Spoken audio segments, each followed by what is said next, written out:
आदर्श शिक्षा समिति सिरोही द्वारा ऑनलाइन शिक्षण में आप सभी भैया बहनों का हार्दिक स्वागत एवं अभिनंदन। आज हम कक्षा 10वीं विषय सामाजिक विज्ञान पुस्तक समकालीन भारत 2 का पहला अध्याय संसाधन एवं विकास इस पाठ के बारे में अध्ययन करेंगे। सबसे पहले संसाधन किसे कहते हैं, संसाधन क्या है, उसकी परिभाषा समझेंगे और संसाधन किसे कहेंगे। हमारे पर्यावरण में उपलब्ध प्रत्येक वस्तु, जो हमारा जो आसपास का जो पर्यावरण है, पर्यावरण का मतलब होता है अपने आसपास के वातावरण को पर्यावरण कहते हैं। अपने आसपास के पर्यावरण में प्रत्येक वस्तु जो हमारी आवश्यकता को पूरा करने के लिए प्रयुक्त की जाती है, जो हमारी आवश्यकता है उसको पूरा करने के लिए वह प्रयुक्त की जाती है, उसे संसाधन कहते हैं। जैसे कौन कौन से संसाधन हो सकते हैं, तो हवा हो सकती है, जल हो सकता है, खनिज हो सकते हैं, ये सभी संसाधन हैं, ये सभी संसाधन के रूप में कहे जाएंगे। और एक बात कि अपन हवा को संसाधन कैसे कहेंगे, तो हवा जो प्रकृति ने हमें दी है, प्रकृति की जो सारी वस्तुएं है वो सारे संसाधन के रूप में हमें उपलब्ध होती है। और संसाधन की परिभाषा कैसे अपन समझ सकते हैं, तो और माध्यम इसके माध्यम से संसाधन उसे और कहेंगे जो प्राप्त करने की तकनीक हो। अब प्राप्त करने की तकनीक के तौर पर क्या कह सकते हैं, तो प्राप्त करने की तकनीक में यह है कि ऐसा संसाधन प्रकृति ने तो हमें दिया है, लेकिन वह तकनीक उसके अंदर कोई ना कोई तकनीक इस्तेमाल करके और फिर वह वस्तु है वो इस्तेमाल की जाती है। जैसे कोई खनिज अपने को प्राप्त हुआ है तो वह किसी तकनीक के माध्यम से अपन उसको अच्छा बनाकर और लोगों तक पहुंचाया जाता है, तो वह प्राप्त करने की तकनीक भी उसके अंदर होनी चाहिए। दूसरा, संसाधन आर्थिक रूप से संभाव्य भी होना चाहिए। आर्थिक रूप से संभाव्य का मतलब यह है कि संसाधन उसे कहेंगे जिसके अंतर्गत वह एक उदाहरण से समझेंगे। जैसे कोई एक चट्टान है, जैसे ये एक चट्टान है और इस चट्टान के माध्यम से अपन कोई यहाँ से धातु प्राप्त कर रहे हैं और वो धातु अपने को प्राप्त हो रही है और उसका खर्चा है वह कम से कम 10,000 के समथिंग आता है। इसका खर्चा निकालने के लिए इस धातु को इस चट्टान के तौर पर निकालने पर 10,000 का खर्चा आता है। और वही धातु अगर अपन मार्केट में उसको बेचेंगे तो वह धातु 100 रुपये में अगर चली जाए तो क्या उसको संसाधन मानेंगे? नहीं। तो वह इसके माध्यम से ये समझेंगे कि आर्थिक रूप से संभाव्य भी होनी चाहिए। ऐसा संसाधन जो लागत कम आकर और अधिक मूल्य में अपन उसको बेचे तो वह संसाधन कहलाएगा। तो ये दूसरी परिभाषा अपन ये कह सकते हैं कि आर्थिक रूप से संभाव्य भी होना चाहिए। ऐसा नहीं कि नुकसान होकर अपन इस प्रकार संसाधन का उपयोग करें। तीसरा, सांस्कृतिक रूप से मान्य। सांस्कृतिक रूप से मान्य यह है, जैसे उदाहरण के तौर पर समझेंगे कि अपनी संस्कृति क्या कहती है। संस्कृति के तौर पर बात करते हैं तो अपन जैसे लकड़ी एक संसाधन है, लेकिन लकड़ी के तौर पर भी अपनी संस्कृति ये कहती है कि अपन तुलसी का पौधा है। जैसे कोई तुलसी का पौधा है तो उस तुलसी के पौधे के अंतर्गत उसको अपन खाना बनाने के लिए अगर उस पौधे की जो लकड़ी है वो इस्तेमाल अपन करें तो अपना जो देश है वो, अपनी जो संस्कृति है वो ये नहीं कहती कि तुलसी के पौधे के अंतर्गत भी अपन लकड़ी का उपयोग कर सकते हैं। लकड़ी दूसरी लकड़ियाँ हो सकती है, तो ये अपन ध्यान इसके तौर पर रखेंगे। संसाधन उसे ही कहेंगे, लकड़ी तो है लेकिन वो तुलसी की लकड़ी नहीं होनी चाहिए, वह संसाधन नहीं माना जाएगा, क्योंकि वो अपनी संस्कृति है वो नहीं कहती है उस संसाधन के तौर पर। तो अपन ने इस संसाधन की परिभाषा ये पढ़ी है। तीनों प्रकार से अपन समझेंगे कि संसाधन उसे कहेंगे जो उसके तौर पर तकनीक का इस्तेमाल उसके अंतर्गत हो। सीधे ही अपने को वह अपने पर्यावरण के तौर पर अपने को न मिले, उसके तौर पर तकनीक का इस्तेमाल वह भी करे। दूसरा है आर्थिक रूप से संभाव्य।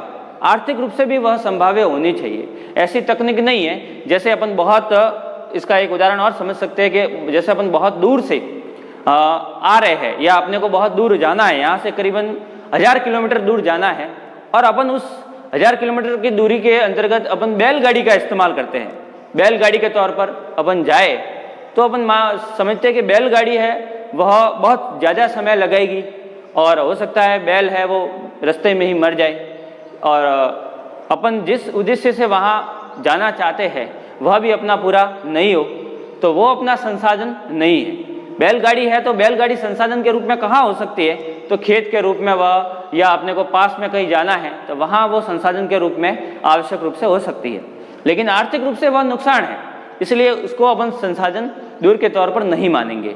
तो अपन इस संसाधन के तौर पर यह मान सकते हैं कि प्राप्त करने की तकनीक होनी चाहिए, आर्थिक रूप से संभाव्य होना चाहिए और सांस्कृतिक रूप से मान्य भी होना चाहिए, वही संसाधन कहलाएगा हमारे। और एक परिभाषा अपन ने ये पढ़ी थी कि पर्यावरण के आसपास के वातावरण को, पर्यावरण में जो भी वस्तु है वो सारी अपने संसाधन के रूप में मानी गई है। कहते हैं कि मानव भी एक संसाधन है, मनुष्य भी एक क्या है, संसाधन है।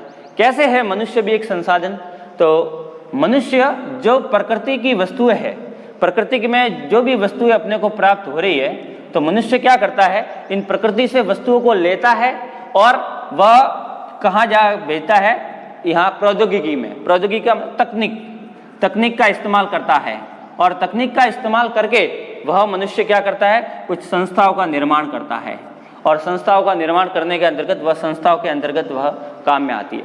तो मनुष्य भी एक क्या है, संसाधन है, लेकिन वह संसाधन जब ही होगा जब वह कुछ वस्तुओं का, तकनीक का इस्तेमाल करेगा। अगर किसी तकनीक का इस्तेमाल नहीं करेगा तो वह संसाधन नहीं कहलाएगा। तकनीक का इस्तेमाल करने के उपरांत वह कुछ संस्थाओं का निर्माण करता है। बहुत सारी अपन देखते हैं, बहुत सारी फैक्ट्रियां वगैरह जो बनी हैं, जिसके अंतर्गत बहुत सारी धातु वगैरह, खनिज वगैरह, ये सारी वस्तुएं बनती है, तो वह इस संस्थाओं का निर्माण इसके माध्यम से करता है। तो अपन ये भी एक उदाहरण समझ सकते हैं कि मनुष्य भी, मानव भी एक क्या है, संसाधन है। तो संसाधन की परिभाषा इन सभी माध्यम से अपन ने समझी है कि संसाधन किसे कहेंगे। ठीक है, अब अपन पढ़ेंगे संसाधन के प्रकार। संसाधन के प्रकार कौन कौन से होते हैं। कुल अपने इस पुस्तक में 3 प्रकार के जो प्रकार है वह बताए हैं संसाधन के। तो जिसमें पहला है उत्पत्ति के आधार पर। उत्पत्ति, संसाधन की उत्पत्ति है वो कहाँ से हुई है, कैसे अपन मानेंगे कि उत्पत्ति के आधार पर वह कितने प्रकार का होता है। तो उत्पत्ति के आधार की बात करें, उत्पत्ति के आधार पर जो संसाधन है वह 2 प्रकार के हैं। एक है जैव संसाधन और दूसरा है अजैव संसाधन। नाम से ही पता चलता है कि जैव संसाधन किसे कहेंगे, जिसके अंदर जीव हो। ऐसे संसाधन जिसके अंदर जीव हो उसे कहेंगे जैव संसाधन। ऐसे संसाधन की प्राप्ति जीवों से होती है, वह जैव संसाधन कहलाते हैं। जैसे वनस्पति, पशु, वनस्पति, पेड़ पौधे भी अपन कह सकते हैं। तो ये सभी जिनसे अपन अपने को कुछ क्या प्राप्त होता है, जैसे पेड़ पौधे है, वनस्पति है, तो इनसे अपने को क्या प्राप्त होता है, तो फल प्राप्त होते हैं, सब्जियां प्राप्त होती है, तो ये संसाधन है। दूसरा पशु, पशुओं से हमें क्या प्राप्त होता है, तो पशुओं से हमें दूध प्राप्त होता है। तो ये जो अपन कह सकते हैं कि जिसके जैव संसाधन उसे कहेंगे जिसमें जीव की उत्पत्ति हो, वह जैव संसाधन कहलाता है। तो उत्पत्ति के आधार पर पहला प्रकार इसका जैव संसाधन। दूसरा है अजैव संसाधन। अजैव संसाधन उसे कहेंगे जो कह सकते हैं निर्जीव हो, जिसके अंदर कोई जान नहीं हो। जैव संसाधन जिसके अंतर्गत जीव हो, अजैव संसाधन जिसके अंदर जीव नहीं हो। ऐसे वे संसाधन जो निर्जीव होते हैं, निर्जीव वस्तुओं से बने होते हैं। निर्जीव वस्तुओं से जो बने होते हैं वह कहलाते हैं अजैव संसाधन। जैसे चट्टान है जिसके अंदर कोई जीव होता नहीं है, लेकिन वह धातुओं का निर्माण करता है, और धातुएं, ये सोना चांदी, ये सभी क्या है, ये अजैव संसाधन है।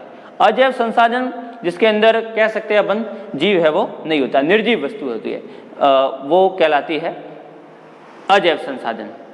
उत्पत्ति के आधार की बात करें तो 2 प्रकार के मुख्य रूप से ये संसाधन है। बहुत सारे परीक्षाओं में इसी से संबंधित प्रश्न है वो पूछा जाता है।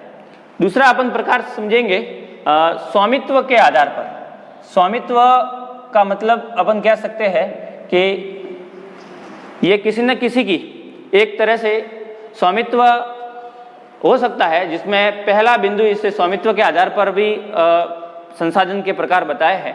तो स्वामित्व के आधार पर पहला प्रकार है व्यक्तिगत संसाधन। व्यक्तिगत संसाधन उसे कहेंगे ये संसाधन जो निजी व्यक्तियों के स्वामित्व में होते हैं। व्यक्तिगत संसाधन जैसे मेरी स्वयं का मकान है तो वह कहलाएगा व्यक्तिगत संसाधन। मेरा घर है वह संसाधन के रूप में अपन कह सकते हैं व्यक्तिगत संसाधन है वह मेरा, तो वह व्यक्तिगत संसाधन के अंतर्गत आता है। दूसरा है सामुदायिक संसाधन। सामुदायिक संसाधन किसे कहेंगे? जो समुदाय से संबंधित हो, ऐसे संसाधन जिनका उपयोग सभी लोग कर सकते हैं उनको कहेंगे सामुदायिक संसाधन। जैसे कौन कौन से हो सकते हैं? तो एक शमशान जो सभी लोग इसका इस्तेमाल करते हैं, दूसरी भूमि, और तीसरा अपन कह सकते हैं तालाब जो सभी लोग इसका इस्तेमाल करते हैं, तो वो कहलाता है सामुदायिक संसाधन। फिर है तीसरा बिंदु इसका राष्ट्रीय संसाधन। अब राष्ट्रीय संसाधन क्या है? ऐसे संसाधन जिस पर सरकार का स्वामित्व होता है, ऐसे संसाधन जिस पर सरकार उसके ऊपर अधीन रहती है। जैसे कौन कौन से? उदाहरण के तौर पर अपन समझेंगे तो खनिज है, जल है, वन है और रेल है। इन सभी पर राष्ट्रीय संसाधन अपन उसे भी अपनी जमीन के ऊपर ऐसे उसे भी कह सकते हैं जैसे कोई अपने यहाँ स्वयं की जमीन है, लेकिन वह कह सकते हैं कि स्वयं की जमीन के ऊपर भी कोई ना कोई वहाँ पर, जैसे अपन ने कोई खड्डा खोदा है और अपने को कोई इस प्रकार पेट्रोल वगैरह उपलब्ध हो जाता है तो वह सरकार उसको अधीन कर लेती है, तो वह भी अपन कह सकते हैं कि वह राष्ट्रीय संसाधन के अंतर्गत आती है। चौथा बिंदु इसका है अंतर्राष्ट्रीय संसाधन। अंतर्राष्ट्रीय संसाधन उसे कहेंगे ऐसे संसाधन जिनका संचालन कुछ अंतर्राष्ट्रीय संस्थाएं नियंत्रित करती है। जो किसी देश का नहीं हो, वह किसी अन्य व्यक्ति का नहीं हो, किसी समुदाय का नहीं हो, वह किसी अन्य देश का हो, तो वह दूरी इसकी एक सीमा है, तो वहाँ तक अपन कह सकते हैं। जैसे ये भारत का नक्शा, भारत के अंतर्गत अपन देखते हैं तो ये जो अपनी जो तटीय सीमा है, इस तटीय सीमा के बाहर कम से कम 200 जो समुद्री मील है, इस 200 समुद्री मील तक अपन कह सकते हैं कि ये अपने देश या राष्ट्रीय संसाधन के रूप में अब ये रह सकता है। लेकिन 200 मील के आसपास अगर कोई खनिज है वहाँ पर, तो वह किसके अंतर्गत संसाधन आएगा? वो खनिज है तो वह आएगा अंतर्राष्ट्रीय संसाधन। ये एक दूरी जो संसाधन के तौर पर बनाई है, यहाँ पूरा महासागर है और उस महासागर के अंतर्गत जो कह सकते हैं कि इतनी दूरी के ऊपर 200 मील के आसपास ये दूरी है, इसके अंतर्गत जो भी संसाधन अपने को उपलब्ध होते हैं तो वह कहलाते हैं अंतर्राष्ट्रीय संसाधन की ये श्रेणी में आते हैं। ऐसे संसाधन जिनका संचालन कुछ अंतर्राष्ट्रीय संस्थाएं नियंत्रित करती है। तट रेखा से 200 समुद्री मील की दूरी पर महासागरीय संसाधनों पर किसी देश का अधिकार नहीं होता। ये किसी देश वगैरह उसके ऊपर अधिकार नहीं होता। ये कि कहीं ना कहीं अंतर्राष्ट्रीय संस्था जैसे WHO वगैरह है वह नियंत्रित करती है। तो ये दूसरा प्रकार हो गया। तीसरा प्रकार है विकास के स्तर के आधार पर। विकास का स्तर के आधार पर कह सकते हैं कि यह कितने प्रकार का है? तो विकास के स्तर पर यह 4 प्रकार का ये संसाधन कहा गया है। पहला है संभावी संसाधन। संभावी संसाधन उसे कहेंगे वे संसाधन जो प्रदेश में विद्यमान होते हैं परंतु उपयोग न के बराबर हो। उनका उपयोग है वह न के बराबर हो। जैसे बात करते हैं अपने भारत के जो पश्चिमी क्षेत्र है, इस पश्चिमी क्षेत्र पर जैसे राज्य आते हैं यहाँ राजस्थान और गुजरात। यहाँ पर बहुत सूर्य की गर्मी है वो तेज पड़ती है, तो सूर्य की गर्मी तेज पड़ने के कारण यहाँ संभावना ये है कि यहाँ सौर ऊर्जा है, उसका संचालन है वो अच्छी तरीके से चल सकता है। लेकिन अभी भी यहाँ पर संभावना आगामी इतनी संभावना है कि यहाँ सौर ऊर्जा अच्छी तरीके से चल सकता है। वर्तमान में यहाँ अभी भी पूर्ण रूप से ये सौर ऊर्जा का संचालन है वो नहीं हो रहा है। तो कह सकते हैं कि ये संभावना है, ये संभावित संसाधन के रूप में अपन मान सकते हैं कि इन क्षेत्रों में अगर गुजरात और राजस्थान के जो पश्चिमी क्षेत्र है वहाँ पर अगर ये जो सौर ऊर्जा है उसका उपयोग ज़्यादा लोग करने लग गए तो आने वाले समय में ये भी अपने संसाधन के रूप में हो सकते हैं। तो वर्तमान में लोग कर रहे हैं लेकिन इतना नहीं हो रहा है, तो अपन इसको संभावित संसाधन के अंतर्गत रखेंगे। फिर आता है अगला विकसित संसाधन। ऐसे संसाधन वे संसाधन जिनका सर्वेक्षण किया जा चुका है या उनके उपयोग की गुणवत्ता निर्धारित की जा चुकी है। जैसे कोई वस्तु बनाई है तो उस वस्तु बनाने के उपरांत उसके अंदर कोई ना कोई तकनीकी का इस्तेमाल किया गया है, वो विकसित हो रही है। तो विकसित अगर वो वस्तु विकसित हो गई तो वह संसाधन विकसित संसाधन की श्रेणी में आ जाएगा। तीसरा बिंदु है भंडार। भंडार पर्यावरण में उपलब्ध वे पदार्थ जो मनुष्य की प्रौद्योगिकी के अभाव में उसकी पहुंच से बाहर है। भंडार उसे कहते हैं जैसे अपने जो पर्यावरण में बहुत सारे संसाधन उपलब्ध है, उस पर्यावरण अपने पर्यावरण के अंतर्गत जो भी संसाधन उपलब्ध है, उन संसाधनों के अंतर्गत किसी न किसी तकनीकी का इस्तेमाल नहीं हुआ है या अपना देश उस तकनीकी का इस्तेमाल नहीं करता है, तो वो संसाधन अपन कह सकते हैं भंडार की श्रेणी में आएंगे। इसके अंतर्गत लास्ट है संचित कोष। संचित कोष भी एक भंडार का ही एक हिस्सा है और ये भी अपन कह सकते हैं भारत में बहुत सारे ऐसे क्षेत्र है जो संचित श्रेणी के अंतर्गत आता है। जैसे बांधों का निर्माण, बांधों का निर्माण भी अपन कह सकते हैं कि ये सिंचित श्रेणी के अंतर्गत आता है। बांधों का जो जल है वह भी सिंचित क्षेत्र के अंतर्गत आता है। ये अपन ने संसाधन के प्रकार के तौर पर ये सारे पढ़े, 3 प्रकार के तौर पर थे, अलग अलग प्रकार से अपन संसाधन के बारे में आज विषय। तो सभी भैया बहन, ये संसाधन के विषय के अंतर्गत जो भी इसके बाद में जो आपको होमवर्क मिलेगा, तो होमवर्क है वो आप सभी करेंगे और सभी अपने इस YouTube चैनल पर अपना नाम कमेंट बॉक्स में और कक्षा और स्थान ये लिखे। धन्यवाद।